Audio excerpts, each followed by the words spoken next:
that you hang up, dial back in on a non-recorded line as we're recording it ourselves.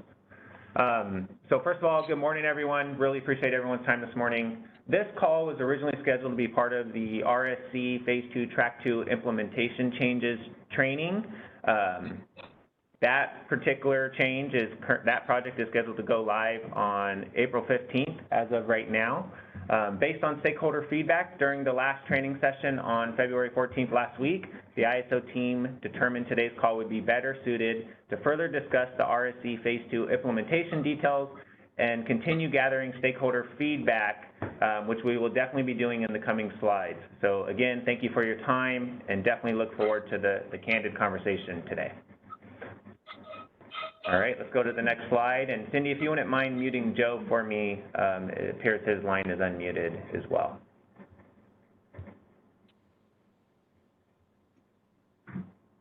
Next slide, please.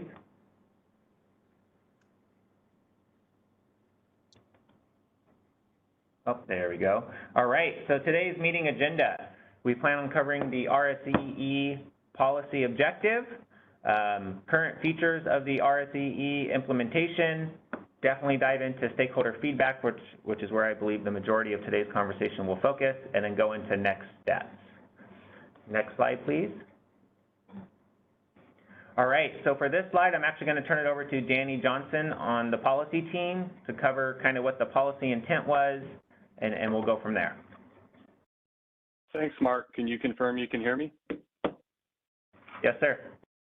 All right, so the high-level objective of the policy was to ensure that we can increase reliability and transparency to all downstream BAAs and LSEs so that they can adjust accordingly and have full awareness of the products that are purchased out of the CAISO's market. You hear something? A secondary benefit is ensuring that the RSE test is also using the most accurate information and is only utilizing and counting tags that the ISO can actually support. To do this, I would really break the policy down into two separate tracks. The first track was to require all lower priority transfers to be tagged as generation firm provisional. The intent here is to ensure that all parties to the transaction understand the quality and the firmness of the market award. Essentially, these are spot market purchases from the ISO and are not backed by a forward contracted non-RA resource, and that's the driver of requiring them to tag as generation firm provisional. The second tranche of policy changes was the creation of the different priority types within the GFP lower priority transfer world. We have created a day-ahead LPT, a real-time LPT, and a real-time econ priority type. The intent here is, again, to increase transparency and awareness and hopefully reliability with regard to the quality of the product purchased from the ISO's market. These priorities are honored in clearing the market itself. They have different penalty prices in the scheduling run. We're simply trying to continue to propagate that prioritization all the way through the real-time market horizon to the extent any intra-hour curtailments of GFP transactions are necessary. So hope that helps, Mark. Awesome. Thank you, Danny. Appreciate that. Cindy, if you wouldn't mind muting all the lines, we are getting some feedback from various stakeholders. I'd appreciate it. Or stakeholders, if you wouldn't mind just ensuring you're muted until which point we'll call on you for feedback. All right, let's go ahead and go to the next slide just to kind of briefly cover what is included in the RSE Phase 2 Track 2 changes to not lose sight of some of the other changes that are needed as well, supported by this project. So one of those changes is to enhance the supply consideration rules in the resource sufficiency evaluation, and that's particularly around the failed to start rule exemption. As you guys are aware, enhanced reporting transparency for market priority type in CMRI and ADS. So there's two new reports being created in CMRI to further give stakeholders information as to what level of priority those transactions are and what they cleared the market at. as well as a new column in ADS that will display that associated priority as well for those real-time traders and those kind of managing your fleet. I think majority of today's conversation is going to be focusing around the tag validation of the product type GSP, as well as the KISO priority type, which are new fields in the tagging system. Based on those changes, will now be validated upon submit. So let's go ahead and go to the next slide.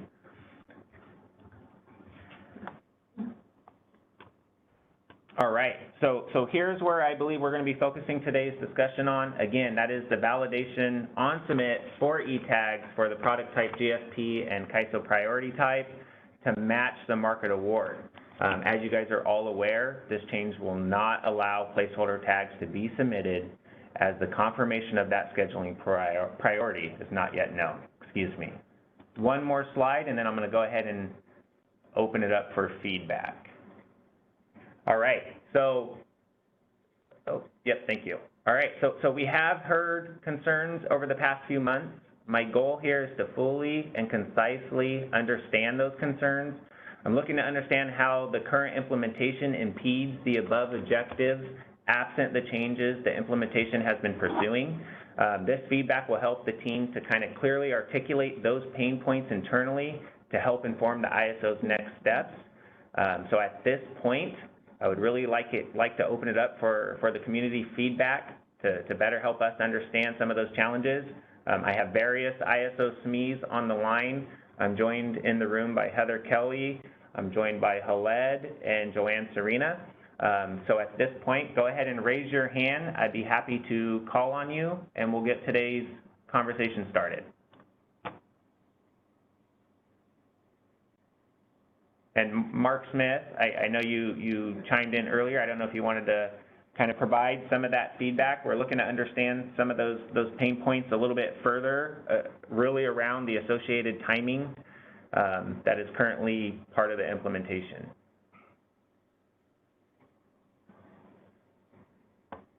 And you may be on mute, Mark. Oh, go ahead. You can hear me now. It sounds like I've been unmuted. Well, you know, I'll defer to others, especially EIM entities particularly, but what we realized, and I'll turn to Connor Kelly here in a second, he can add some color. What we realized immediately is sort of the infeasibility of real-time tagging when we want to make sure that we comply with rules. And, you know, if we cannot tag a transaction until after the hasp runs, you know, there's not going to be much time to do that.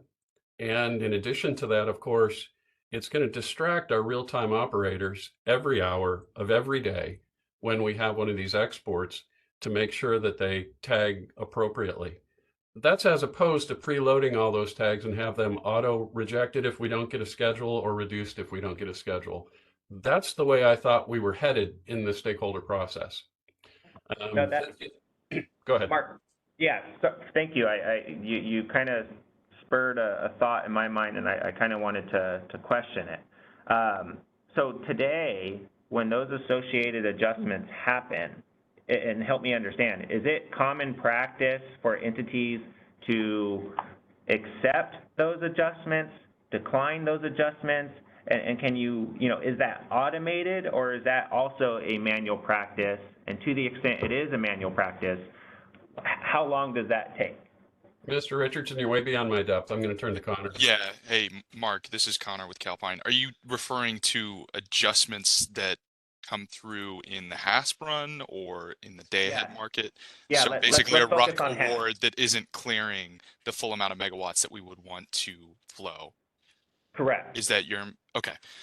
Yeah. So, well, with you know, with day-ahead tags, if we're not awarded fully when the RUC, our impression was that KISO already adjusted the tags down in that 1500 PPT run. Yeah, but yeah, we adjust our tags down to match the RUC schedules in that clear in the hasp run, to answer your question.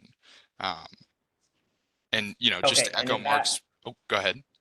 Yeah, I'm sorry, Connor. Is that an automated feature for Calpine, or is that manual, right? So you see that ruck adjustment, the ISO makes those ruck adjustments at 1530, and then heading into post-HAF, any of those changes that are not reflected will be adjusted again at T-minus 40. So my question is when you see those adjustments, you know, entities have the opportunity to act on those adjustments, whether they're, you know, accepting or declining those. Is that a manual action by your operators today, or is there a automated feature that you guys have implemented where you essentially accept those adjustments? It would be a manual action by our operators. Okay, thank you. I appreciate that. And go ahead. I didn't mean to cut you off. You had another. No, I just, you know, tacking on to Mark's point, we kind of saw the timelines that are associated with this. We have a participating resource within the Walk EIM, and it basically makes it infeasible for us to get any sort of real-time tags out of KISO to that resource because of the time constraints. You know, T-minus 59 for the HASP to clear, and then T-minus 57.5 is the cutoff for intertype-based schedules. So definitely some concerns with timing constraints there. Got it. Understood. And I know some entities have automated default actions for those adjustments. I believe majority of those are accept, and I would be interested to hear from the community if that's not the case, and maybe shed some light on some of that associated timing. So thank you for your comments, Mark and Connor, for helping kicking off today's conversation. Let's go to the next I have one follow-up, if I can, yeah. and this probably goes to Danny, but with these new designations, this certainly affects LPT exports. Would it also impact and affect the scheduling requirements for LPT wheels? I don't think that was explicitly contemplated in this policy. But to the extent that they're trying to clear through the market, it should, right? Well, so I guess the question is, can you preload wheels, or are they going to get rejected as well? Yeah, I all would LPT defer to our exports, technology team. Right. I think all LPT exports are subject to the same rules under our tariff, but I will also defer to our technology team.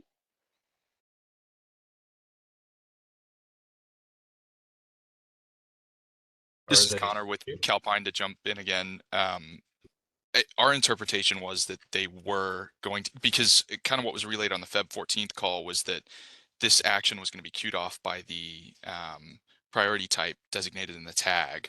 And so because wheel throughs, you know, if it's a low priority wheel through, designation is the same as an export would be, it'd be day ahead LPT or RT LPT.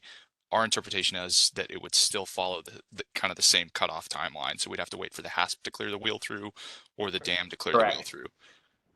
And I think that's right. I want to make sure that that's the way it's, the code was written from our implementation side. Yep, and we have confirmation here in the room. So thank you for making that point, Mark and Connor. All right, let's go to MCG Vancouver.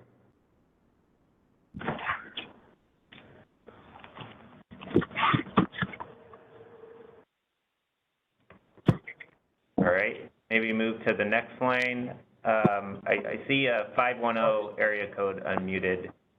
Can you hear me? This is MCG. Oh, now we can. Go ahead. Oh, sorry about that. This is related to how this will actually be communicated through ADS. There have been no updates to the way that the specs are written for ADS in terms of what information will be included in that batch data. So right now, batch number 5 contains 10 unique instruction types, and these are new instruction types in ADS that right now they don't have a name associated with those instruction types. So when users get those through ADS, they would just receive a number associated with that type under batch 5. Are there going to be new instructions for that so that people know what they're tagging?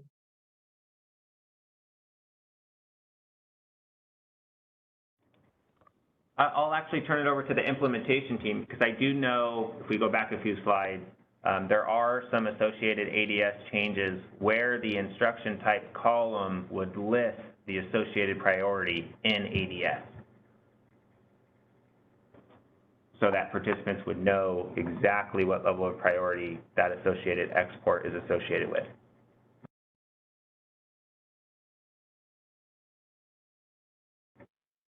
Does that answer your question? Somewhat.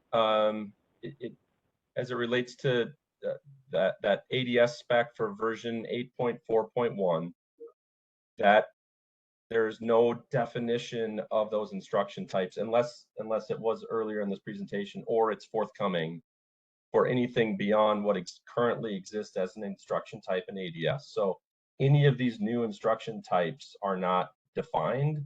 So it would just come through ADS as a number without an actual name for the type of instruction it was. Just for users, for clarification on what's happening with those exports, we're wondering if that spec is going to be updated at any point so that people can test it.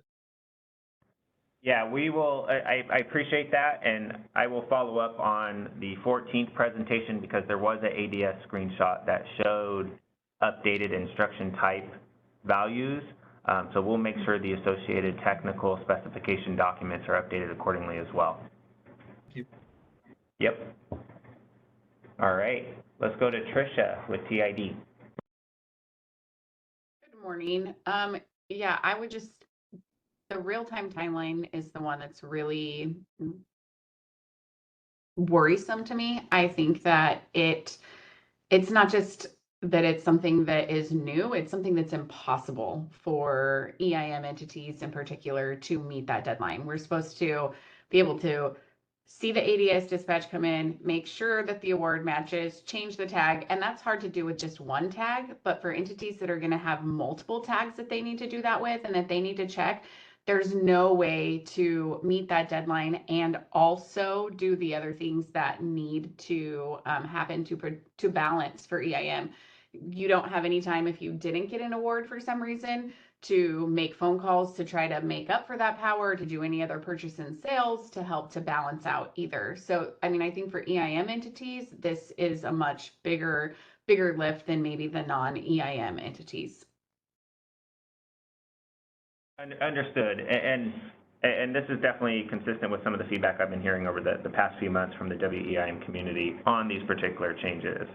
I guess my question is, you know, so today at T-minus 57.5, when those associated tags are aggregated and then represented on a base transfer, am I hearing entities say they are okay with the fact that that may or may not be supported by a market award coming out of HASP? Can I get thumbs up from that? Thumbs down from LA? I mean, for us, like, are we necessarily okay with that? No, but it still becomes part of that base schedule because the award isn't being market adjusted down and then it becomes UIE, but at least you're not now faced with potential test failures because of that lack of balancing. Because then you guys aren't market adjusting those until after the last test, the T40 test. So then it becomes UIE in the market, whether your units move or somebody else is providing you to make up for that loss of megawatts. So it doesn't impact the balancing. Do I think that if we move some timelines and we did something to make it to where you still had time to include all those and make it proper, that could overall help EIM? Yes, but with the timeline that's suggested, I don't think it's making things better. I think it's making it worse. Understood. Thank you. I appreciate you laying that out. All right. Let's go to Ian from Shell. Hey everyone, thanks for setting this call up. Appreciate the engagement. Just a few reflections here. I think firstly that the timing constructs or the timing constraints are particularly difficult, as others have suggested, for EIM entities, but also non-EIM entities as well. A lot of companies, market participants utilize software that require manual tag adjustments. So, you know, opening each tag, changing the profile, and then submitting it and waiting for it to be approved.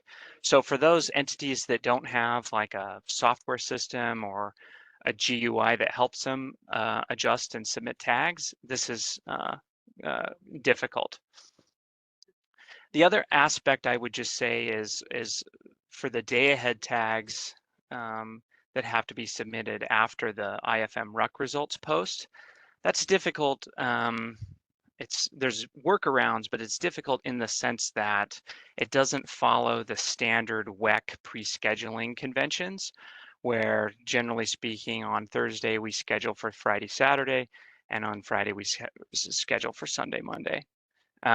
So that's just another point that's difficult, where you'll have essentially your real-time staff that's on shift on a weekend being in charge of looking after the day ahead tags and even submitting them. I think that's outside the operating practices of market participants today. The third point I would make is you alluded to sort of the auto deny versus auto approve. I think most TSPs, generator owners, unless they're doing some kind of data validation, it's been our experience that most times tags generally auto approve if they haven't had manual action taken on them after a certain amount of time. And so I guess what I would request that the CAISO does is not maybe move away from the auto denial. That wasn't anything we discussed in the stakeholder process. There is the ability to place tags into a kind of study mode where an entity could submit a tag at any time, but the tag doesn't go fully approved until, say, the CAISO were to take manual action. And that could be a way around this auto denial issue, and at least for day ahead or even for real time. I don't know if the issue is the tag submission time, or is it the tag implementation time, which occurs when all approvals have been met. So if it's the former, if it's the latter, when it only matters when the tag's fully implemented and approved, then the ISO could not auto approve, not auto deny anything, and just wait until you sort of get in that timing sweet spot in order to do the data validation and click the approve button. That could be a potential workaround as well. But I did just want to mention, as others have, that this is problematic, and so appreciate the fact that CAISO's heeding those calls, and look forward to working with you to come to a solution. Thanks. Thank you, Ian. And just to make sure I tracked correctly there, it sounds like from your practice, you're seeing auto acceptance after, X amount of time of those adjustments not being acted on by a majority of those entities. So that's good to know. I think what we're focusing on today is the timing of submission, not necessarily after submission, how long that tag sits there before being acted on. However, and I would have to lean on ISO staff here, is I believe there's a timeline associated and a requirement on how long those tags can sit there before a party acts on them. So we appreciate your feedback there. Let's go to Lynette. I guess just as a follow-up, I guess what I wasn't getting at is specifically how much time a tag is pending. But if your systems look at the tag submission time versus the time that the tag's fully approved, and I guess there's a bit of a distinction there. Got it. Okay, thank you. Let's go to Lynette. And Lynette, if you wouldn't mind mentioning your affiliation, that'd be great.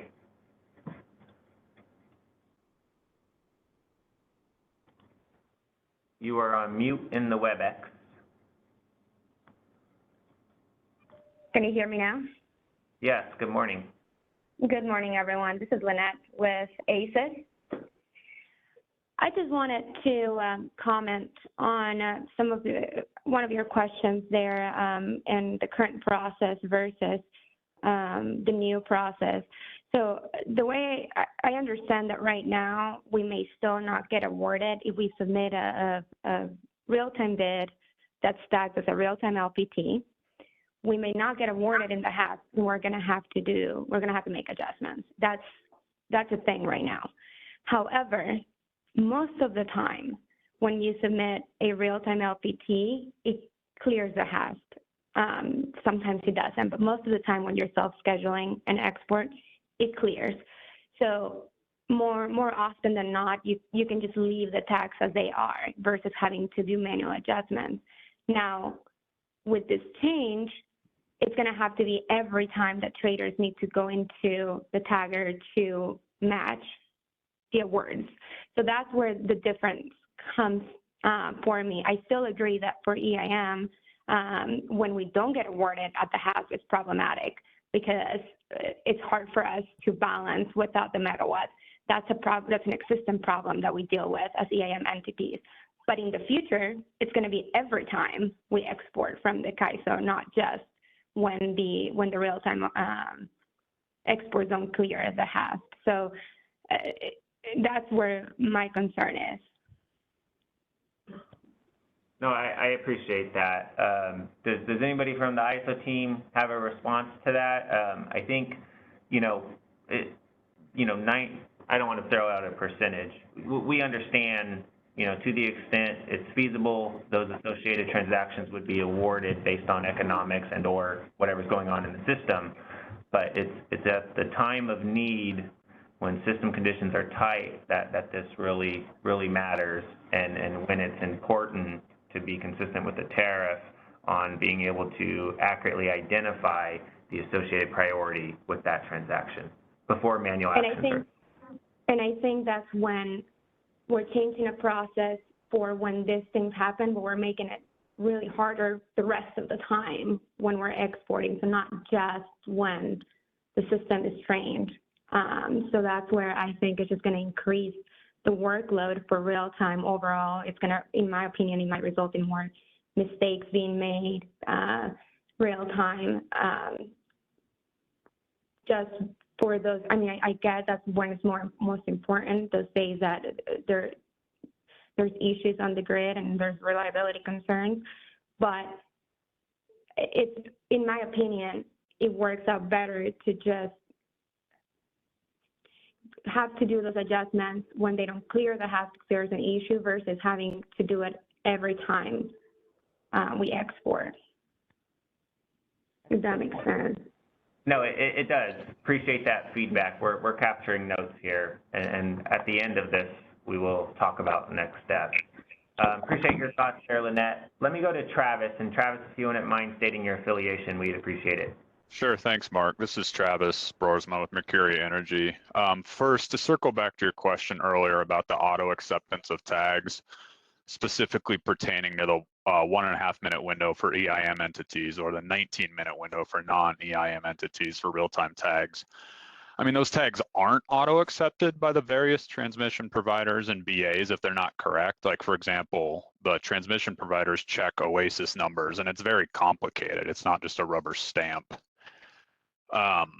So, with this, a lot of counterparties will have 20, 30, 40 tags, and it takes literally an entire day to get these tagged on like a day ahead pre-scheduled basis. So now you're asking people to do this on a real-time time frame in either like 1.5 minutes for EIM entities or 19 minutes for non-EIM. Honestly, that's just impossible. I just don't think people can do it, to tell you the truth. Okay. Thank you, Travis. Appreciate that feedback. Yeah, sure. One other issue that hasn't been brought up yet is firm transmission right now. Like, various transmission providers throughout the West have timeframes for releasing firm transmission on a T-1 basis. So generally, if your firm OASIS rights are not tagged and approved by noon Pacific on a T-1 timeframe, then that firm transmission is forfeited and opened up to non-firm. So under this current proposal, that's basically going to happen every day, since the day-ahead market obviously doesn't clear by noon. So the effect of that is you're rendering a large chunk of firm transmission throughout WEC useless. Have you guys thought about that? Just to make sure I tracked with you there, are you saying, understanding that the firm transmission needs to be tagged by noon, T-1, to the extent it's not, this change would essentially release that firm transmission? Exactly. Okay. So like, let's say I have, you know, Arizona, Willow Beach to Four Corners, for example. And if I don't tag that by call it noon, that's gonna open up the non-firm, and I no longer have my firm. Let me ask it, and I apologize for my lack of knowledge in this area. Would a firm transmission transaction be associated with a non-RA backed resource? So it potentially could be. Yeah, definitely. Okay. If I'm just say like using firm transmission and move from point A to point B. Got it. Hey, okay. Mark. Mark, Yeah. I think that the construct of a non-RA resource supporting that transaction is totally okay. I think the question at hand is, should a transaction that doesn't have a market schedule coming out of the day ahead in the first place support that tagging? Right. That's what I was hearing as well. We have transmission, but we don't have energy. And how can that transmission be kept for energy that hopes to come later? That might be a subject we'd be better to take offline. I don't know if that's a group discussion that folks really want to, all participants would want to weigh in here on. Got it. It could be a violation of our I'll just chip in here as well. This is Corey from T. I think Travis speaks for a lot of entities that hold firm transmission rights and would be essentially forfeiting them every day if they're trying to tag on a day-ahead basis. Just throwing in my support. Thanks. Sure, I'll be more precise. I think the behavior described could possibly be a tariff violation. We may need to look into that. And I wouldn't want us to go too far on this call, though I'm happy to surface discussion. I just didn't want to get into potentially negative practices. Got it. Thank you, Heather. Appreciate that. And thank you for your comments. Let's go to Nolan. All right, thank you. Nolan with Portland General. So I wanted to touch back on Ian's point with a potential 300 megawatt day ahead settlement with the IFM. We only get 200 in the RUC. That would only allow us to tag 200 on the day ahead LPT, leaving 100 of exposure potentially for real time to cover with the real time LPT, waiting for the HASP to clear. Based on that, that would cause issues with being able to tag within that 1.5 minute time frame for the HASP and any additional exports that occur in real time. It's not necessarily one tag that we're sending to fill that schedule. It could be multiple, as you know, we have secondary legs off of Malin. We would have an issue with, you know, having to send a tag for a Malin export, as well as potentially something out of the Southwest to be able to get tags in within a 1.5 minute time frame. I think that's infeasible.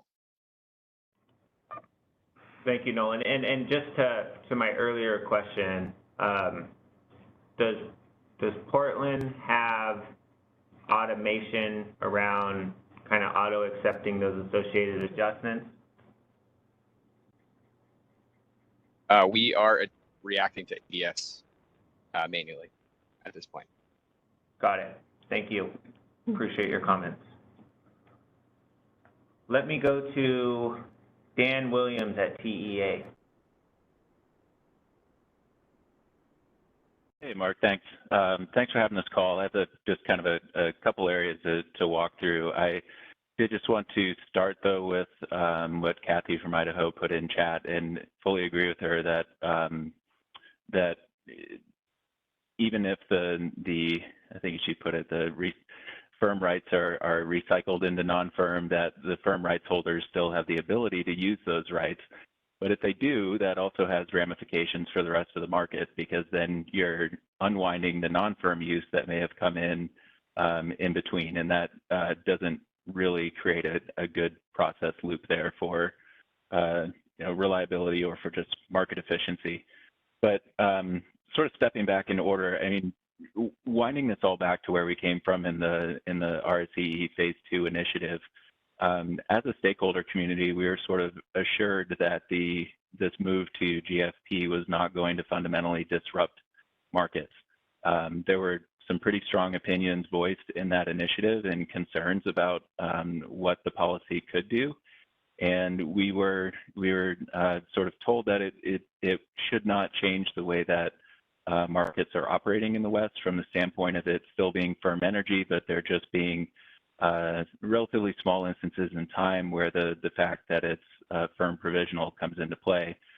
Over the past year, of course, the market has sort of been digesting how this has impacted things, how to treat it from like a WSPP Schedule C perspective, what to do from a reserves perspective, and when to even accept these schedules. So it already has had a larger impact than sort of what was expected in the policy development. And moving forward with this implementation would severely exacerbate that, as you've been hearing. The one thing that I think could be helpful, I know that the city submissions are generally not public, but I think it would be good in this instance. I just have heard, TEA submitted a city ticket outlining our concerns with this from a technical and structural perspective. It might be good to check in with folks who submitted those, as whether we could create a public log of them for sort of for the record, and kind of convert those into stakeholder comments if entities are comfortable with that. And along those lines, there's been a ton of great back and forth going on in chat. It would be really good to capture that and have that be part of the record as well. And if we need to check in with folks on their comfortableness with making that public, that certainly could be done.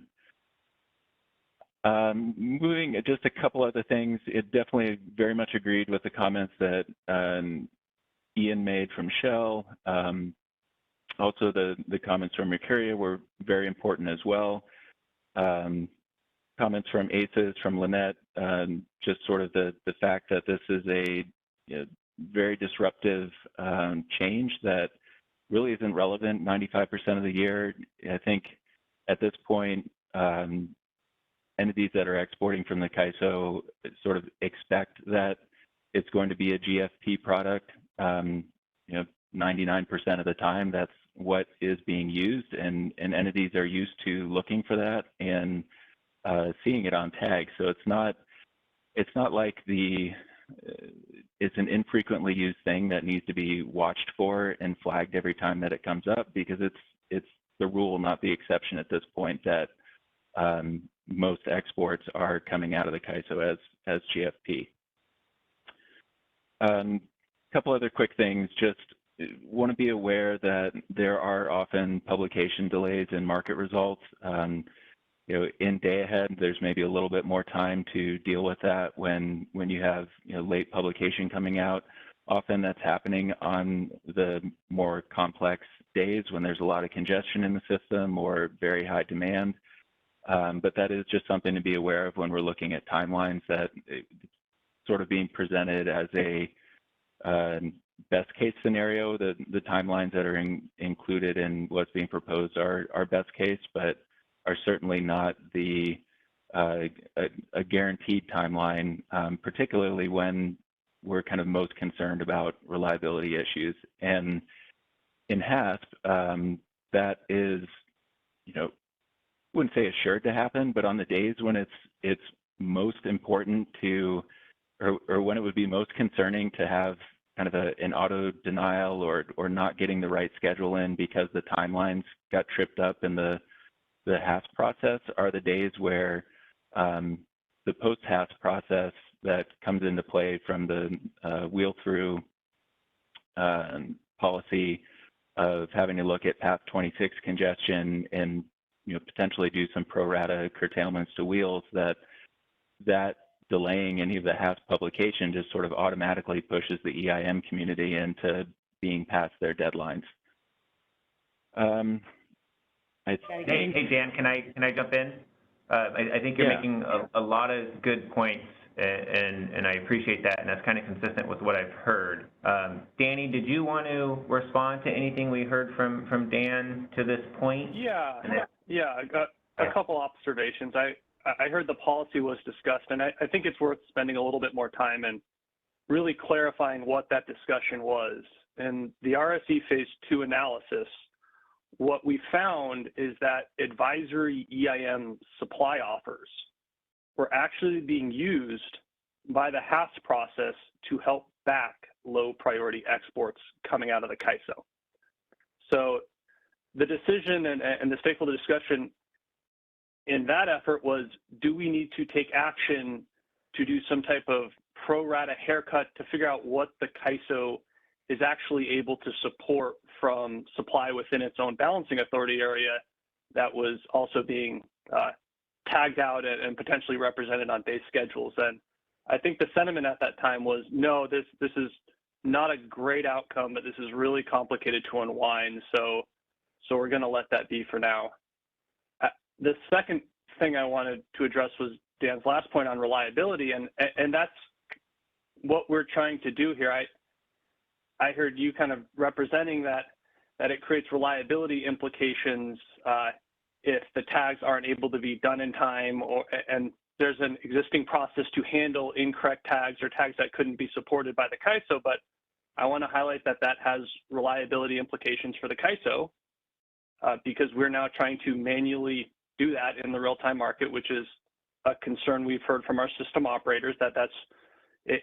If the volumes that other parties are seeing on tags are significant and hard to manage in the real-time market, it is similarly, if not even more difficult for the CAISO to manage those types of volumes. And then the real reliability concern is if there have to be curtailments as part of that process, this is now coming after T20, potentially intra-hour, as compared to the proposed implementation, which doesn't let these it doesn't let the tags go forward anyway, and doesn't potentially create that knock-on reliability problem after T20 and potentially within the trading hour. I just really want to Danny. emphasize that last point of Danny's real fast, and then I'll turn it over to Mark and team. But in the stakeholder discussions, our sync BAAs were very vocal on knowing about the potential curtailment risk. And I just wanted to flag that Danny's last point really emphasizes, we want to make this clear to our sync BAs as well, and that's part of the reliability benefit in addition to our own. But Mark or maybe we have a line. Yeah. Let me jump in. I can just respond to that quickly too. Well, hold on go one ahead, second, Mark. Dan. Yeah, thank you. So I don't, the purpose of this call was to kind of hear some of the concerns that have been outlined around implementation, particularly around real-time tagging. I understand this has been vetted in policy, and to the extent, there's an appetite to have further discussion or further clarification, maybe we can all go back, take a look at the previous policy discussions. Obviously, it's already been approved and all that fun stuff by the board. But in the interest of time, I still have multiple hands up. And that's where I was wanting to go, Mark, was just how we're going to move forward from here. So just very quickly, one more technical point is that this policy would cause our day-ahead tagging and pre-schedule process to be pushed out to a 7-day-a-week process, which definitely has financial impacts for the entire market. But on the policy, I just have to respectfully disagree that these are issues that were settled in the stakeholder process. I think that if we are trying to solve some of the things that Danny talked about, that needs to not happen in a release user group type of stance, but needs to happen in an open stakeholder process. It needs to be a part of what is communicated to the EIM governing body and the board as ramifications of policy that's being developed. I think you're hearing how impactful this is, and really the only solution here is to stick with the status quo until we can have a full-blown stakeholder process and make some decisions that weigh the trade-offs that are being presented by what's proposed here. It is a sort of, I guess I'll just leave it there. I mean, we didn't even get a chance in the BPM process to deal with this, so it's not going well. Yeah, no, thank you, Dan, for that candid feedback, and understood, point well taken, and definitely look forward to the follow-up conversation after this call. So thank you for that. Let me go to Carrie Bentley, and then I'm going to go back to Connor. Go ahead, Carrie. Hi, this is Carrie Bentley with the Western Power Trading Forum. So just so those of you who are aware, WPTF sent comments to the CAISO because Dan pointed out we're doing this in a user group. There's no way to make those public, but we have 8 pages basically of documentation on how much we hate this policy. So if you're interested in seeing that, please let me know. Oh, sorry, Heather, were you saying you can't hear me? Can you guys hear me okay? No, There's we hear you. Is someone on a recorded line? Oh, yeah, traders are always on recorded lines. So, right. So someone should take care of that. But go ahead, Carrie. Yeah. Yeah. So within this, we document many of the things everyone has already said, so I won't go over them again, but I do want to go over 2 points. The first one is something that Heather touched on about there being a tariff violation potential. And this is fully selfish, but you know, when you throw out the words tariff violation, you shut down a conversation, which you did, but also there is no tariff violation in what Travis was talking about. And selfishly, I'm going away this weekend and I don't want to deal with the millions of emails that I'm going to get because you threw out that people may be violating the tariff. So I would like you, Heather, to address that really specifically because that is just a really hard thing to throw out there and to scare people with. And I don't think it's backed by anything. In the oat world, there's nothing within the CAISO tariff that touches on your ability to use firm transmission within the oat. So that is a hard, I think, pivot for you to make. So I would like you to address that. But before sure, I'm going to make one final point. In our write-up, we go through a timeline events of the RSEE Phase 2 process, and I just want to highlight the study Danny talked about was done pre-December 2022. The reliability events happened on July 25th, 2023, and August 10th or 8th through 10th on 2023. There was significant issues with putting in that GFP tag. We worked extensively with the CAISO and the different real-time desks to make sure they understood the new policy. And we were told by the end of that yes, people did pretty poorly at first, but by the end, people understood the policy and they were putting in that GFP tag and things were working well. So I don't think it's really relevant to point to this old study when we really went through this kind of difficult, cumbersome process this last summer to make sure that everyone was tagging according to the CAISO's BPMs, operating procedures, tariff. And I think we're there now. So I just want to make sure we're really clear that this policy predated any of those reliability issues we went through this summer. So it's really hard then to point to those reliability issues as the reason we created something in the policy. That's just timeline not possible. So again, if anyone's interested in the write-up, let me know. And Heather, thank you. I really appreciate you addressing this. Sure. I'll say I'm sorry. People are welcome to discuss the issue. Mark, we can discuss the issue. I was concerned that what was described was a potentially manipulative practice and was trying to, we are recording this meeting. Your names and your companies are there. And so I had just been trying to get ahead of any, missteps. But if folks want to discuss the practice, I could have misheard. Absolutely. I think we were sharing ideas and not talking about anyone's current actions. And so, Mark, I turn it over to you. I forget who had the line when I kind of put in the potential caution flag, but I think it's absolutely fine if folks want to discuss. And sorry, shutting down that wasn't my intention. And so if it's a completely legitimate practice that just needed to be explained and discussed more, again, I just heard a little bit of it. I open the floor to that discussion, and apologies for trying if anyone perceived that as a shutdown. I think it's a good topic and needs to be voiced. Thank you, Heather. And I believe some of those points were made in the chat, and there was a comment earlier about doing what we could to kind of publish the back and forth in the chat, as I believe that will be beneficial for everybody. So hopefully, Carrie, that helped. I appreciate your concern, and I do appreciate the letter that you guys articulated and sent over to ISO staff as well. Thank you for your engagement there. Let me go to Connor, then we're going to go ahead and go to Andrew, and then I want to kind of talk about next steps because I think that's really critical and important based on today's conversation. All right, I'm good. Yeah, we hear you, sir.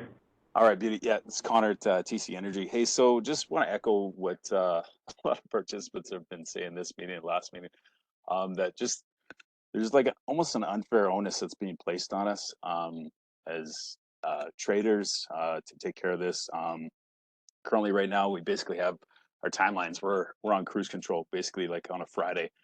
You know, I'm doing stuff for Sunday, Monday. I get my tags in, talk to my counterparties, it gets put in, everything's great.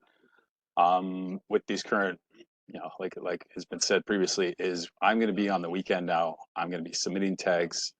If I'm talking long weekends, like if we got a Monday, Tuesday, I'm doing stuff on Sunday and Monday, submitting tags, making sure it's right. And I'm not even touching on real time at this point. Real time is like another amplified beast on this. It's just, it's making it really tough. And you know, if I'm looking at my schedule now, and you know, if I'm looking at let's take Thanksgiving, am I going to do exports? No, like I'm just not going to trade, because like it's, you know, I have a life, and I don't want to minimize this impact, but it's just like we you know, we have other things that are going on, and it makes it really tough. And for someone like myself, that I don't have a real-time desk that supports this, it's on me. And so it's going to make it really difficult. And if, you know, we take this Thanksgiving example where I don't get on my day ahead. So basically I'm scheduling things on Thanksgiving for real time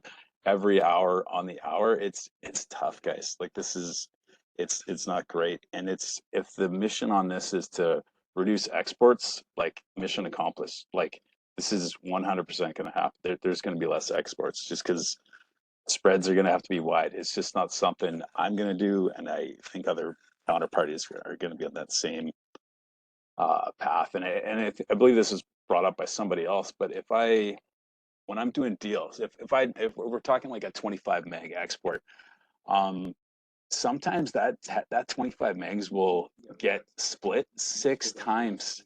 Like I'm not even joking. There's counterparties that will have that tag split up 6 times. And so when I'm having to resubmit that tag on the hour, and I have 19 minutes to get my 6 tags in, it's just making it tough, because, you know, also on the counterpart, or sorry, on some of these control areas that accept it, you know, there's some control areas that take like an hour to accept. It's just everything's going to shift. And it's like I said, I'm just going to, my default is going to be Friday for, you know, Monday. I'm just not going to trade. It's just, I'm not going to do it. There's going to be no interest. No, I hear you, Connor. I think the timing of having to do that every day, you know, we've heard that through various stakeholders, and point well taken. I'm going to go to Andrew next, and then just bring up one more thing. Yeah, just be mindful of time, please. I definitely want to talk about next steps. I think it's going to be important, based on all the feedback we've heard today, that I kind of tee that up for the community to make sure everyone understands we hear you. We're working internally to determine best path forward. But yeah, if you want to make one more quick point, Connor, I don't want to take away your time. Go for it. Yeah, quick point. And but if the purpose is grid reliability, why are we just doing this on exports? Why are we not doing this on imports as well? Thank you. All right. Let me go to Andrew. And Andrew, I'm going to ask you to be really short and sweet. Apologies. And then I want to jump into next steps.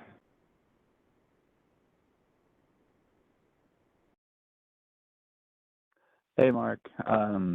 Just based on your last comment, it does seem like you're moving in the direction of answering my question, but I don't know. It seems like there is not broad support for the Phase 2 Track 2 initiatives, you know, specifically the tagging implications. So I was just wondering, where is the CAISO at in implementing these enhancements?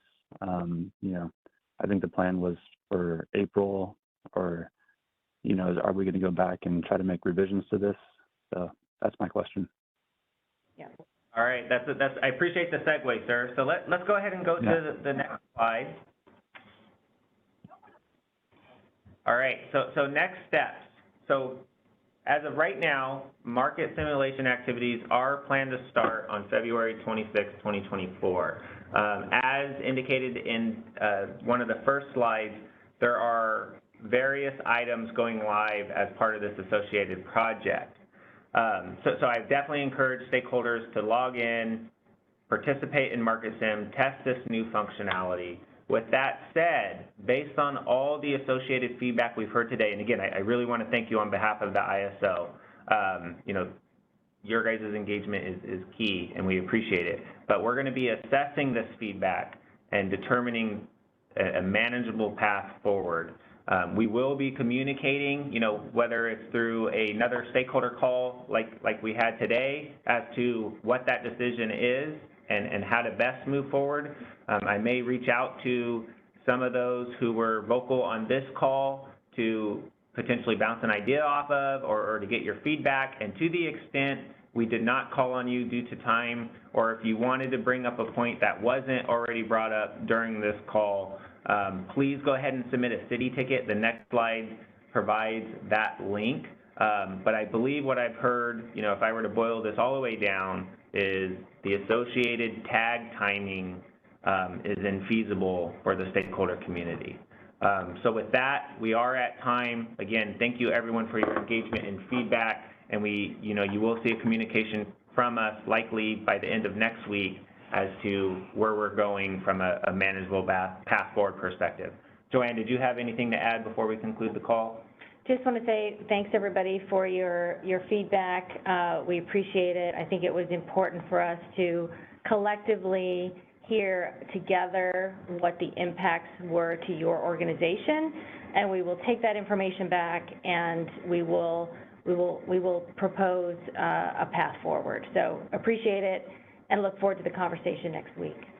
All right, thank you. Have a great rest of your morning, and I'm sure I'll talk to many of you later. Have a good one. Bye-bye.